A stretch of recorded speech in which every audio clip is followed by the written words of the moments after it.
Hello and welcome to Crypto Exposed. Okay guys, got a good one here for you. So we have an interview with the CEO of Drop, which is Sushil.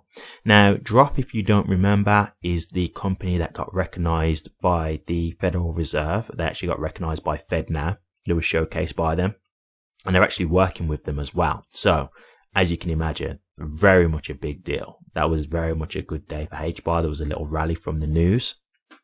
And yeah, we've got an interview here just talking about Hedera. And I thought I'd show you this because when you look at this, right, when you've got a company that's been recognized by the Federal Reserve, right, and they're working with the Fed, and they're talking the way they are about Hedera, shouldn't that help you in terms of thinking how good Hedera is? Like when you hear what they have to say, like, and I will go through that in a moment. So when you hear this, it should just let you know, like, well, if this company is saying it and they've got, such a great success with their company now, surely this is what other developers are going to be thinking, right? Because there's some real good things that are said here about Hedera. Like I was listening to this and I was like, wow, like this guy is very, very positive about Hedera. And so I'm thinking, well, surely in the long term, when you're hearing this kind of stuff, it can only mean great things for the future, the future value and the future adoption of Hedera, right? So we'll get into this now. I'm not going to play the interview, obviously, for copyright purposes, but I have bullet pointed the main things here, and I'm going to go through it for you and just expand on it, okay?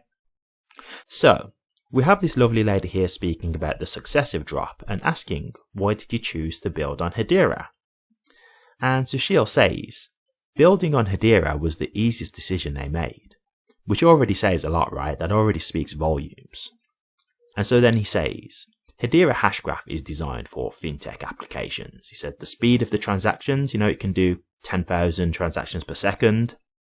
And so he said, like when you're doing small value transactions, which is what Drop is aimed at, you can do like 10 to 20 a day. So they needed something that had speed and can scale, which is basically saying Hedera has. He's saying Hedera has both. And you might think that 10 to 20 transactions isn't a lot, but what you've got to think about is you're just talking about one company, right? When you start scaling that up to however many companies that could be using Drop, obviously that's going to start to multiply, right? So he then says, the other thing about it is like the cost of the transaction. It's a fixed cost. And that is such an important thing with Hedera, and it's got something that no other network that I'm aware of has. They have fixed their fees in USD. So there's no unpredictability about their fees. There's no like, oh, Hedera is doing really well, so it's going to cost a little bit more now to go through than it would have normally because the price is up. Oh, the price is down now, so it's going to be a little bit lower. No, it's a fixed USD price. So you always know what you're going to pay.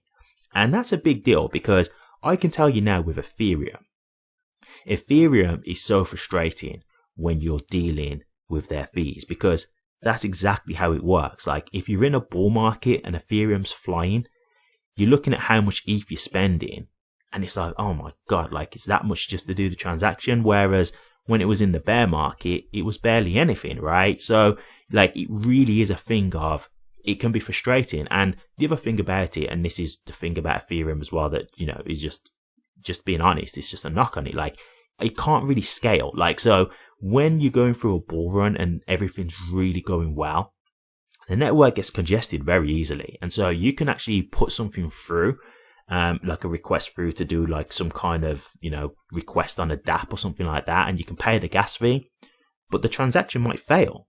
And so then you've actually paid the gas fee, but the transaction hasn't actually gone through. The request hasn't been done. So then you have to pay another gas fee, right? Or you might think, okay, well, let me up like the slippage. Let me up like the tolerance to try and give it a better chance of going through. So then you're paying even more just to try and secure the transfer. You don't really get that with Hedera. Hedera can scale and it's the fixed price. So again, I completely understand where he's coming from there because that is a huge hole in Ethereum. It really is. And don't get me wrong, they may have the upper hand right now because they've been around longer. They've got the first mover advantage. But long term, I think that's really going to be a hindrance to them. Like, I really think that's going to be one of the things that makes them lose clients and customers in the long term. I think a lot of developers will obviously move away from Ethereum, and we see that all the time. Like, I've done numerous videos where they were originally on Ethereum and they left Ethereum to go to Hedera. Like, I've seen that already. So all we're talking about is that just scaling up. So yeah, I completely understand that point straight away. And then obviously he said, fixed cost, and it's a fraction of a second to do the transfer. So again, we're talking about speed, scale, cost, right? All positive things. So he said, really, it's a no-brainer when it comes to building a payment platform on Hedera. And he actually said, I'm surprised other people haven't built their payment platforms on Hedera. Wow. Like, again, doesn't that say a lot? Because, these guys are successful. They've been recognized by the Fed now. Like, they have been recognized. So we're not talking about, some underground developers here. Like, these guys are already looking like they're going to have a very, very prosperous future to come within their company. So when you're hearing them say this, again, doesn't it start to make you feel like, yeah, like Hedera really must be great in terms of their technology when he's saying something like that? So again, I was just like, wow, like he's really saying very positive things here, because, he could have been someone who's tried Hedera and thought, yeah, we decided to go to a different network who was having issues or whatever, and it's okay. But like, he's not saying that. Like, he's very positive and very, very optimistic about Hedera and how it works. So to me, speaks volumes, as I say. And then just to finish, he says, as Drop promotes their product, people and companies are interested in who's behind the technology that they use.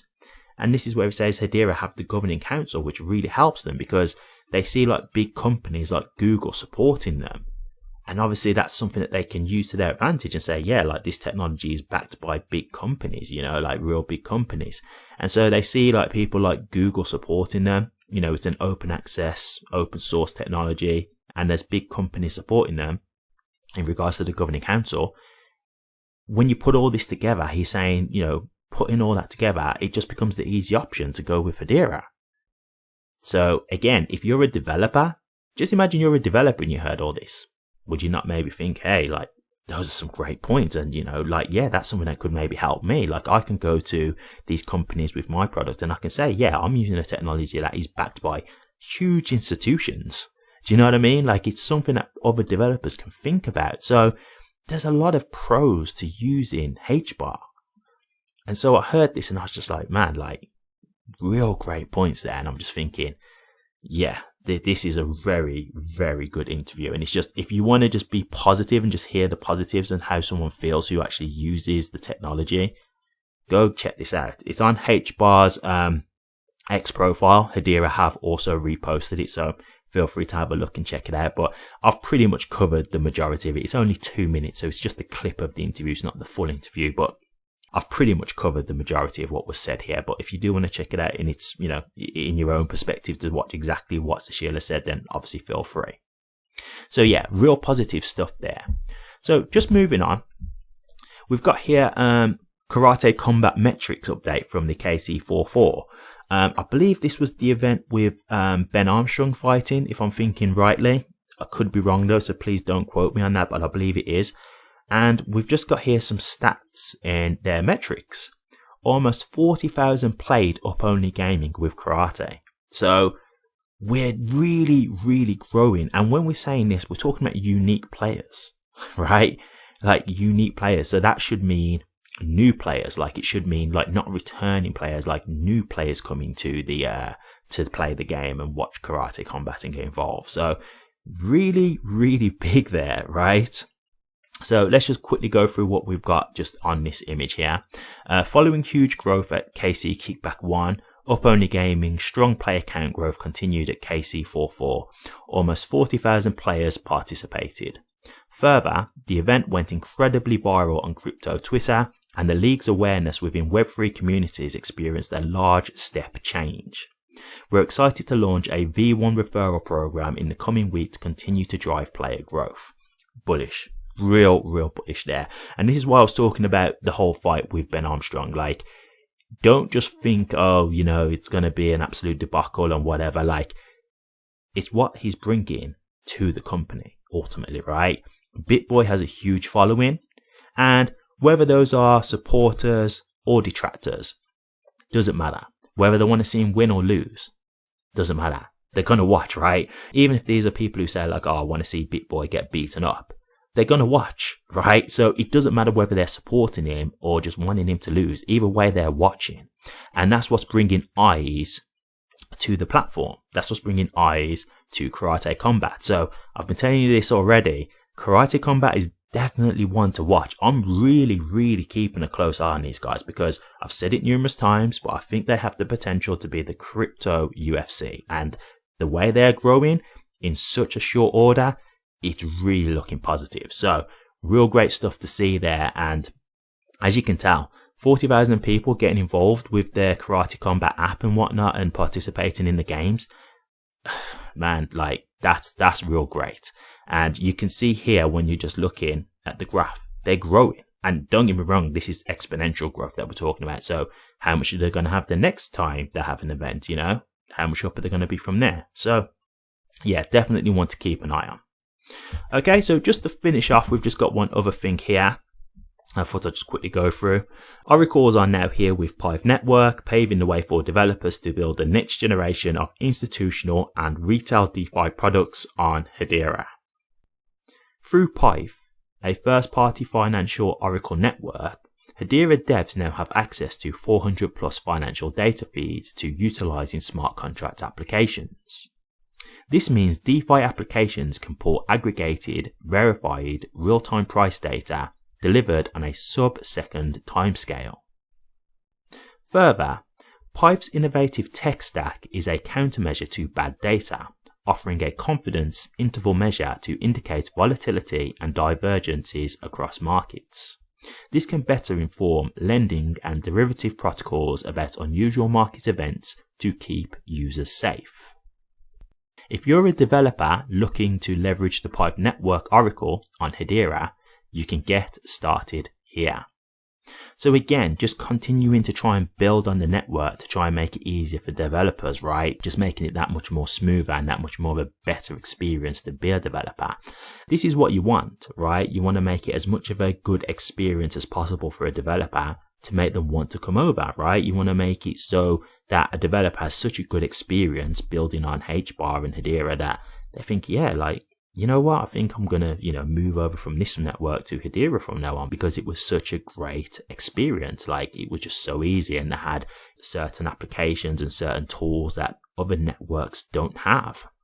It's nothing that like you guys are going to just think in terms of a price thing, but it's just in terms of building up the network, just making it that much more better in terms of bringing developers. And at the end of the day, developers are what are going to aid to the price long term, because the more developers you've got, the more use cases that are being created, and all it takes is one great use case, guys. One great use case could absolutely explode HBAR's price.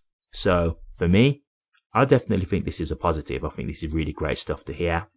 And it's just good to know that Hedera are continuing to try and better the network, right? That's what it's all about when it's all said and done. So some great topics there that we've got to just cover. But man, like, as I say, like, Hedera is just continuing to, grind. That's the thing for me. Like, all I'm seeing is them continuing to try and expand the network, continuing to try and build partnerships, continuing to add to the governing council. And, even when you're talking about the developers who are currently on the network, like, as you just heard from Sushil, like, just very positive, just really bullish about Hedera. So I just think I'll hear all this. I'm like, yeah. As always, the future's still looking very bright for Hedera. And, it's looking like we're possibly going through a bull run right now. That is looking very possible, which I did say to you guys, if the Bitcoin ETF does get approved, I think it's very possible that will be the catalyst, and it's looking very much like that is the case. So the way things are going, it is looking very positive. So I'm very excited to see where this is all going to go, but very promising. And we've already seen HBAR have like a little mini rally not so long ago. So HBAR's already been doing great. So to me, if we do get into that complete alt season, that alt rally, it should be looking very exciting for Hedera and HBAR. So fingers crossed, guys, fingers crossed. But what do you guys think with all the points that you've seen in this video today? Do you like the sound of the things that you've heard? Is there anything in particular that makes you more bullish for Hedera's future? Do you think any of the things that I've mentioned will be good for HBAR's price? Or do you not like what you've heard today? Is there anything specific that I've addressed that actually makes you concerned? Or do you just not think that anything that I've addressed will be good for HBAR's price overall long term? Let me know your thoughts, guys. I'll be interested to hear. Thank you very much for watching this. If you did like it, please remember to drop a comment, like, and subscribe. But until next time, take care.